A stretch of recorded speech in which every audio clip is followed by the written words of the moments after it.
Hello दोस्तों, आज की वीडियो में हम बात करने वाले कुछ इम्पोर्टेंट फार्मूले और कॉन्सेप्ट के ऊपर जो कि इलेक्ट्रोस्टैटिक के ऊपर आधारित होने वाले हैं। और ये वीडियो उन सभी लोगों के लिए काफ़ी ज़्यादा इम्पोर्टेंट होने वाला है जो कि किसी भी कंपटीशन एग्ज़ाम की तैयारी करते हैं, चाहे वो उनका एग्ज़ाम टीजीटी का हो, पीजीटी का हो या कोई भी कंपटीशन का एग्ज़ाम हो जहां पे भौतिक विज्ञान से संबंधित क्वेश्चन पूछे जाते हैं। तो बिना देर किए करते हैं आज का वीडियो स्टार्ट। तो यहाँ पे हम सबसे पहले बात करते हैं कि इलेक्ट्रोस्टैटिक क्या होता है। इलेक्ट्रोस्टैटिक का मतलब होता है जहाँ पे जो हम चार्ज की बात करते हैं तो वहाँ पे चार्ज होना कैसा होना चाहिए, रेस्ट में होना चाहिए। अर्थात चार्ज एट रेस्ट होता है तो उस समय जो उसकी प्रॉपर्टी हम अध्ययन करते हैं वो सभी इलेक्ट्रोस्टैटिक के अंतर्गत आती हैं। तो सबसे पहले हम बात करते हैं कि चार्ज के विषय में। तो चार्ज जो होता है is an intrinsic property of matter होता है। अर्थात तो चार्ज जो होता है वो हर एक ऑब्जेक्ट की इंट्रिंसिक प्रॉपर्टी होती है। और इंट्रिंसिक का मतलब होता है कि वो किसी बाहर फैक्टर के ऊपर निर्भर नहीं करती हैं, जैसे कि चाहे तापमान ज़्यादा हो या कम हो, चाहे जैसा भी वातावरण हो, लेकिन इनकी प्रॉपर्टी ये फिक्स रहती हैं। जैसे कि इलेक्ट्रॉन का मास है या इलेक्ट्रॉन का चार्ज है, ये हर चीज़ें क्या है, फिक्स रहती हैं। वहीं पे बात करते हैं चार्ज। तो चार्ज होता है developed on body when they are rubbed. अर्थात जब चार्ज होता है किसी ऑब्जेक्ट पे आता है जब एक बॉडी को दूसरे बॉडी के साथ में आपस में रगड़ते हैं तो against each other are called frictional charge. और इस प्रकार से जो चार्ज आते हैं उनको हम क्या कहते हैं, फ्रिक्शन या घर्षण चार्ज कहा जाता है। फिर बात करते हैं charge on a body is expressed as, कैसे करते हैं इसको, Q बराबर प्लस माइनस NE से लिखते हैं। प्लस कब लिया जाता है, जब किसी ऑब्जेक्ट पे पॉजिटिव चार्ज होता है, माइनस अर्थात नेगेटिव चार्ज होता है। वेयर N क्या होता है, इज एन इंटीजर होता है जो कि जैसे कि 1 2 3 5 इस प्रकार से होता है। एंड E जो होता है चार्ज ऑफ एन इलेक्ट्रॉन होता है। एंड चार्ज एडिटिव नेचर होता है एंड ऑलवेज कंजर्व भी होता है। अर्थात यहाँ पे बात करते हैं तो चार्ज क्या होता है, एडिटिव नेचर में होता है। और चार्ज एडिटिव नेचर में होने के साथ में ये कंजर्व भी रहता था। चार्ज को ना हम उत्पन्न कर सकते हैं ना डिस्ट्रॉय कर सकते हैं, केवल ट्रांसफर कर सकते हैं। चार्ज ऑफ एन इलेक्ट्रॉन का मान बात करें तो कितना होता है, 1.6 × 10⁻⁻19 के कूलम के इक्वल होता है। और चार्ज ऑन प्रोटॉन की बात करें तो यहाँ पे बस प्लस लग जाता है और इसका मान क्या होता है, बिल्कुल सेम रहता है। अब यहीं पे थोड़ा सा बात करते हैं जो भी लाइक चार्ज होते हैं, जैसे कि प्लस प्लस चार्ज हो या माइनस माइनस चार्ज हो, तो क्या करते हैं, रिपल ईच अदर, अर्थात एक दूसरे से दूर जाने की कोशिश करते हैं। वहीं पे अनलाइक चार्ज और अट्रैक्ट ईच अदर, अर्थात एक अगर प्लस का है एक माइनस का तो एक दूसरे को हमेशा क्या करते हैं, अट्रैक्ट करते हैं। अब यहीं पे बात करते हैं कंडक्टर एंड इंसुलेटर क्या होते हैं। कंडक्टर का मतलब होता है those substance which allow electricity to pass through them easily are called conductor. जैसे कि मेटल है, ह्यूमन है एंड एनिमल बॉडी, ये सभी क्या कहलाती है, कंडक्टर के अंतर्गत आती है। अर्थात तो ऐसे पदार्थ जिनके अंदर से आसानी से इलेक्ट्रिसिटी अर्थात इलेक्ट्रॉन एक स्थान से दूसरे स्थान पर जा सकते हैं, उसे हम क्या कहते हैं, कंडक्टर कहते हैं। अगर बात करें इंसुलेटर की तो those substance which do not let electricity pass through them easily are called insulator. Glass है, पोर्सलिन है, प्लास्टिक है, नायलॉन है, वुड है। अर्थात सूखी लकड़ी आप ले लें, चाहे नायलॉन ले लें या प्लास्टिक ले लें या ग्लास ले लें, इनके अंदर आपने देखा होगा आसानी से इलेक्ट्रिसिटी अर्थात करंट पास नहीं करती है, इसलिए इंसुलेटर कहे जाते हैं। अब यहाँ पे कुछ हम बात करते हैं basic property of the electric charge क्या होती है, जैसे कि एडिटिविटी ऑफ द चार्ज, अर्थात चार्ज को जोड़ा जा सकता है। तो इफ़ अ सिस्टम कॉन्टेंस, अर्थात एक कोई सिस्टम जिसके अंदर अगर n चार्ज है Q1 Q2 Q3 dash Qn, then total charge of the system क्या हो जाएगा, Q1 + Q2 + Q3 + Q1 dash हो जाएगा। अगर यहाँ पे बात करते हैं कंजर्वेशन ऑफ द चार्ज क्या होता है, the total charge of the isolated system is always के अंदर। आइसोलेटेड का मतलब होता है कि दो अगर मान लो ऑब्जेक्ट एक बॉक्स के अंदर बंद कर दिए जाएं और उनको अगर आपस में रगड़ते हैं तो चार्ज एक ऑब्जेक्ट से दूसरे ऑब्जेक्ट पे जाएगा, लेकिन टोटल चार्ज देखा जाएगा तो हमेशा सेम रहेगा। मान लो कि एक में से अगर एक इलेक्ट्रॉन आता है और दूसरे में जाता है तो यहाँ पे टोटल अगर पहले 10 इलेक्ट्रॉन थे तो लास्ट में भी 10 रहेंगे। बस एक में क्या है 5 थे तो 5 से 4 बच जाएंगे, एक में 5 से तो 5 से वहाँ पे 6 हो जाएंगे, लेकिन टोटल चार्ज यहाँ पे क्या है, हमेशा फिक्स रहेगा। इसे हम क्या कहते हैं, कंजर्वेशन ऑफ चार्ज कहते हैं। अगर बात करें क्वांटाइजेशन ऑफ चार्ज क्या होता है, तो the charge on a body is given by, अर्थात क्वांटाइजेशन का मतलब चार्ज की जो सबसे छोटी इकाई क्या हो सकती है, तो उसके लिए यहाँ पे एक फार्मूला दिया गया Q बराबर एन होता है, where n is any integer होता है, पॉजिटिव आर नेगेटिव हो सकता है, and e is the charge of an electron होता है, जिसका मान क्या होता है 1.6 इंटू 10 की पावर माइनस का 19 के इक्वल होता है। अब यहाँ पे हम बात करते हैं कूलाम्स लॉ क्या कहता है। कूलाम्स लॉ कहता है कि जब कोई दो चार्ज हो, जैसे कि मान लो यहाँ पे एक अगर ये चार्ज Q1 हमने ले लिया है, दूसरा चार्ज यहाँ पे सपोज को हमने Q2 ले लिया है, अगर इनके बीच की दूरी यहाँ पे क्या कर ली जाए, R ले ली जाए, तो इनके बीच में लगने वाला आकर्षण बल या फिर प्रतिकर्षण बल जो होता है उसका मान क्या होता है, F बराबर Q1 Q2 बटे R स्क्वायर इंटू के का मान क्या होता है 1/4 बाई एप्सिलॉन नॉट, और इसका अगर दोनों का वैल्यू बात करें तो 9 इंटू 10 की power 9 newton metre square coulomb पर कुलाम स्क्वायर होता है, जहाँ पे एप्सिलॉन को हम बात करें तो इसका 8.85 इंटू 10 की पावर माइनस 12 होता है, जो कि फ्री स्पेस की परमिटिविटी के नाम से जाना जाता है। तो वहीं पे अगर एग्जांपल से बात करें, अगर Q1 Q2 1 कुलाम है, R 1 मीटर है, तो F यहाँ पे क्या आ जाएगा, F बराबर 9 इंटू 10 की पावर 9 न्यूटन बराबर, therefore 1 coulomb is the charge that when placed at the distance of 1 metre from another metre charge of same magnitude in vacuum तो experience an electric force of the repulsion of the magnitude. अर्थात देख सकते हैं कि एक charge कितना जो होता है, उसके एक कुलाम का मान कितना है कि जब उसके बीच में अगर 1 मीटर की दूरी पे वही चार्ज दोनों रखे जाए तो वहाँ पे इतने जो है न्यूटन का फोर्स वर्क करता है, तो उस समय क्या होगा, यहाँ पे चार्ज 1 कुलाम हो जाएगा।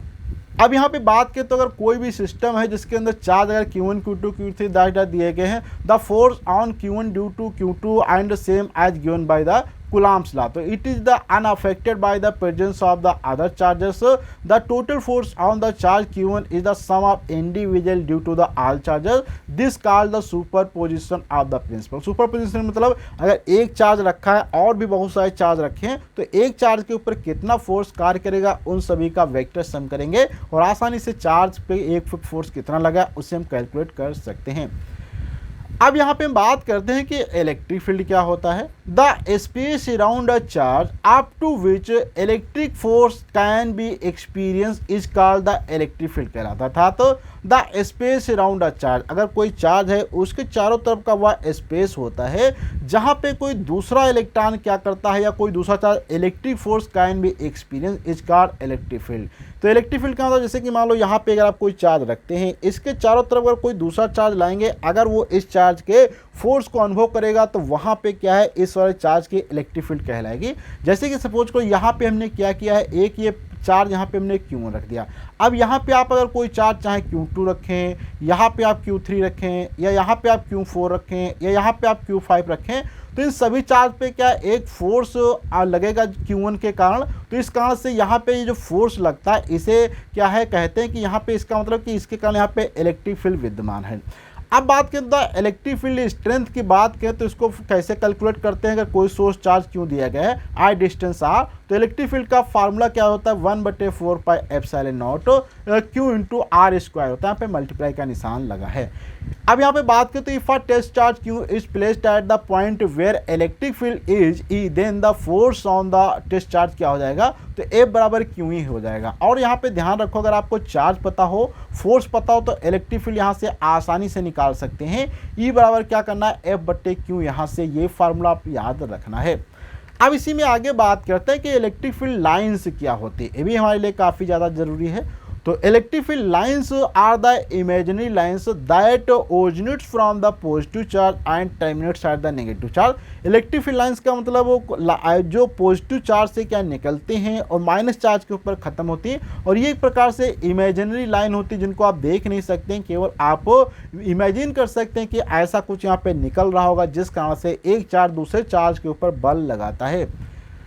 In a charge free region, electric field lines can be taken to be continuous curve without any। अगर कोई भी चार्ज है जहाँ पे फ्री चार्ज रीजन, जहाँ पे कोई दूसरे चार्ज नहीं, तो वहाँ पे कंटिन्यूस लाइन आपको देखने को मिलेंगी। Electric field lines never intersect each, और इलेक्ट्रिक फील्ड लाइंस कभी भी आपस में दो इंटरसेक्ट नहीं कर सकती हैं। The denser electric field lines the stronger electric field, अर्थात जहाँ पे बहुत पास पास में इलेक्ट्रिक फील्ड की लाइंस होंगी तो वहाँ पे बहुत ज़्यादा स्ट्रॉन्ग जो होता है वहाँ पे इलेक्ट्रिक फील्ड आपको देखने को मिल जाएगा। अब यहाँ पे थोड़ा सा बात करते हैं इलेक्ट्रिक फ्लक्स क्या कहलाता है। इलेक्ट्रिक फ्लक्स का मतलब होता है अगर कोई भी ऐसा आप एक एरिया लेते हैं, उसके अंदर से जब आप इलेक्ट्रिक फील्ड पास कराते हैं तो यहाँ पे इलेक्ट्रिक फील्ड और यहाँ पे जो एरिया है इन दोनों का आपस में मल्टीप्लाई कर दिया जाए तो यहाँ पे इसका क्या कहलाएगा, इलेक्ट्रिक फ्लक्स कहलाएगा। डेफिनेशन की बात किया तो electric flux is the algebraic sum of electric field lines passing through the surface normally. अर्थात इलेक्ट्रिक फ्लक्स हमें ये बताता है कि किसी पॉइंट पे कितनी इलेक्ट्रिक फील्ड लाइन्स पास हो रही हैं, अर्थात जितना ज़्यादा इलेक्ट्रिक फ्लक्स वहाँ पे होगा इसका मतलब वहाँ पे उतनी ही ज़्यादा इलेक्ट्रिक फील्ड लाइन्स होंगी। Due to the arbitrary arrangement of the electric field lines electric flux can be जो है क्वान्टिफाइड इस प्रकार से होता है। अब यहाँ पे आप एक चीज़ देख सकते हैं, इलेक्ट्रिक फ्लक्स जो काफ़ी चीज़ों पर निर्भर करता है। इलेक्ट्रिक फ्लक्स किस किस पे निर्भर करता है, देखो बात करते हैं। जैसे कि सबसे पहले तो ये निर्भर करता है एरिया पे। अब अगर बहुत ज़्यादा एरिया का प्लेट लेंगे तो उसमें से बहुत ज़्यादा लाइनें आसानी से पास हो जाएंगी, तो ये भी इस पर निर्भर करता है। अर्थात यहाँ पे अगर ये चीज़ यहाँ पे बढ़ेगी तो यहाँ पे आप देखेंगे इसका जो फ्लक्स है वो भी बढ़ेगा।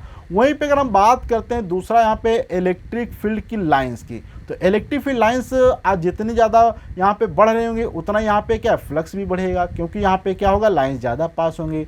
वहीं पे अगर हम बात करते हैं थीटा, यहाँ पे एंगल पे निर्भर करता है। एंगल का मतलब अब जो है कि यहाँ पे जो कॉस थीटा में दिया गया, अर्थात जो हमारी इलेक्ट्रिक फील्ड लाइंस है और जो उसका परपेंडिकुलर एरिया वेक्टर है आपने जो सरफेस रखा है, अब उनके बीच में जितना एंगल बन रहा होगा उसी प्रकार से अगर ये एंगल यहाँ पे 90 डिग्री हो जाएगा, इसका मतलब उसमें से कोई लाइन पास नहीं होगी। इसको आप ऐसे समझ सकते हैं जैसे कि यहाँ पे ये हमारे पास मान लो एक कागज़ का टुकड़ा है, अगर ये इलेक्ट्रिक फील्ड लाइंस ऐसे जा रही होती तो यहाँ पे कागज़ का टुकड़े इसमें आप देखेंगे बहुत कम पास होती, वहीं पे अगर ऐसे रखेंगे तो आप देखेंगे इसमें से बहुत ज़्यादा लाइन पास हो जाएंगी। तो यही यहाँ पे क्या इसका 90 डिग्री हो जाएगा और यहाँ पे क्या हो जाएगा, 0 डिग्री हो जाएगा। अब इसमें बात करते हैं in a non uniform electric field the flux जो होता है वो इंटीग्रेशन फॉर्म में इस प्रकार से लिखा जाता है, E.ds होता है।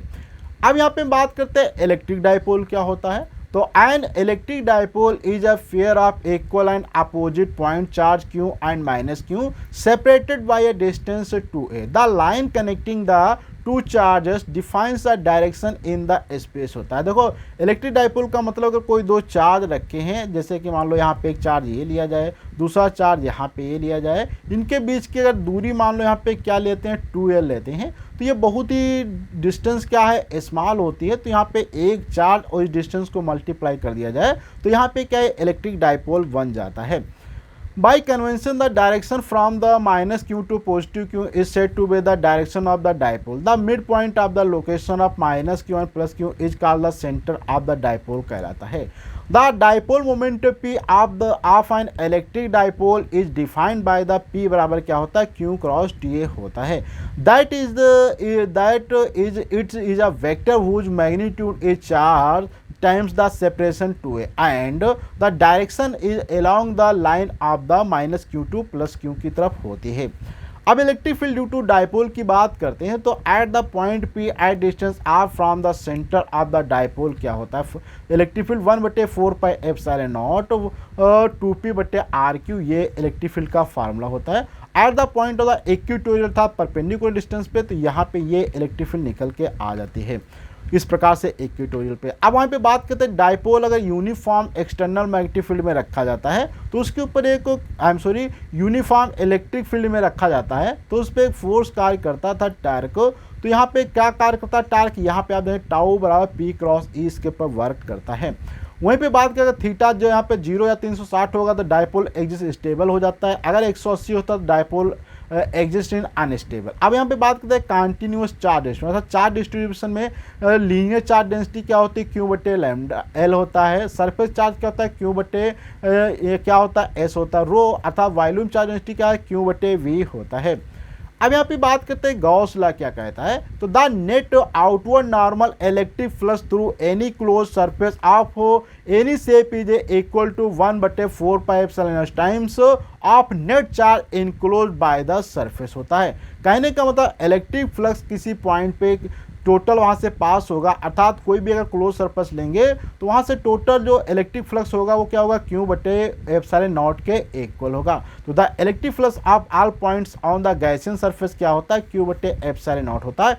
If the flux is positive then the net charge enclose is positive, if the flux is negative then the net charge enclose is क्या होगा, नेगेटिव होगा। If flux is zero then the no net charge in enclose. The electric field due to the point charge on Gaussian surface क्या होती है, यहाँ पे 1/4 epsilon nought Q बटे R square होती है। एप्लीकेशन ऑफ गॉस लॉ की बात किया जाए तो electric field due to uniformly charge के लिए क्या होता है, लैम्डा बटे 4 पाई एप्सिलॉन नॉट होता है। Electric field due to uniformly charge infinite sheet के लिए क्या होता है, से E बराबर सिग्मा बटे 2 एप्सिलॉन नॉट होता है। Electric field due to uniform charge thin spherical shell के लिए ये होता है। वही फील्ड अगर आउटसाइड के लिए होगा, इनसाइड के लिए 0 होता है। वहीं पे इलेक्ट्रिक पोटेंशियल की अगर बात किया जाए तो amount of work done by an external force in moving a unit positive charge from infinitely to a point in electrostatic field without producing an acceleration. तो क्या होता है, V बराबर W बटे Q होता है। W क्या यहाँ पे वर्क फंक्शन है, Q है चार्ज बीइंग मूव्ड है, तो इस प्रकार से यहाँ पे आ जाएगा। तो यहाँ पे इसकी SI यूनिट क्या होता है, जूल पर सेकंड या न्यूटन मीटर पर सेकंड होता है। पोटेंशियल डिफरेंस की बात करें तो इलेक्ट्रिक पोटेंशियल जो होता है डिफरेंस वर्क बटे चार्ज था, जो डेल पी ई बटे क्या होता है, चार्ज था, Q W बटे Q यहाँ से आ जाएगा। In electric field the work done by the electric field to move a test charge Q by the distance. अगर डिस्टेंस डेल एल करेंगे तो वहाँ पे चार्ज वर्क कितना हो जाएगा, तो Q A dot D L हो जाएगा। तो यहाँ से आप सॉल्व करेंगे तो इसका ये लाइन इंटीग्रल के इक्वल होता है, या यहाँ से इसको भी आप देख सकते हैं। और electric potential due two point charge की बात करें तो यहाँ पे ये निकल के आ जाता है। वहीं पे electric potential due to dipole की बात करें तो डायपोल मोमेंट में भी क्या होता है, अगर इसके एक्सिस पे बात करते हैं और यहाँ पे ये क्या होता है, इसके परपेंडिकुलर अगर डायपोल इस प्रकार से है तो यहाँ पे परपेंडिकुलर डिस्टेंस पे है, ये इसकी एक्सिस पे। ऑन द इक्वेटोरियल लाइन की अगर बात करते हैं तो यहाँ पे आप देखते हैं। अब electric potential due to system of charge, यहाँ पे आप सभी का पोटेंशियल एक पॉइंट पर जोड़ सकते हैं। और इक्विपोटेंशियल सरफेस क्या होता है, ऐसा सरफेस जहाँ पे हर एक पॉइंट पे constant value of the potential होता है। At all the points on surface it requires no work move from charge to on such surface. Electric is always perpendicular to the equipotential surface. Spacing amount equipotential surface allows to locate region strong weak होता है। अब इसी प्रकार से electric potential भी यहाँ पे आप ज्ञात कर सकते हैं। और यहाँ पे कुछ इंपॉर्टेंट फार्मूले मैं लिख दे रहा हूँ, जैसे कि कैपेसिटर वगैरह के। और कैपेसिटर वगैरह क्या है, इस पे भी हम अगले वीडियो में बात करेंगे, तो डिटेल से वहाँ पे पढ़ लेंगे। तो अगले वीडियो में जब मिलेंगे तो वहाँ पे हम इलेक्ट्रिक फील्ड क्या होता है, करंट क्या होता है, इस पे बात करेंगे। और इस पूरी वीडियो की PDF को अगर आप पढ़ना चाहते हैं तो नीचे लिंक आपको मिल जाएगी, वहाँ पे क्लिक करके आसानी से डिस्क्रिप्शन में जाके आप इस PDF को डाउनलोड करके पढ़ कर सकते हैं।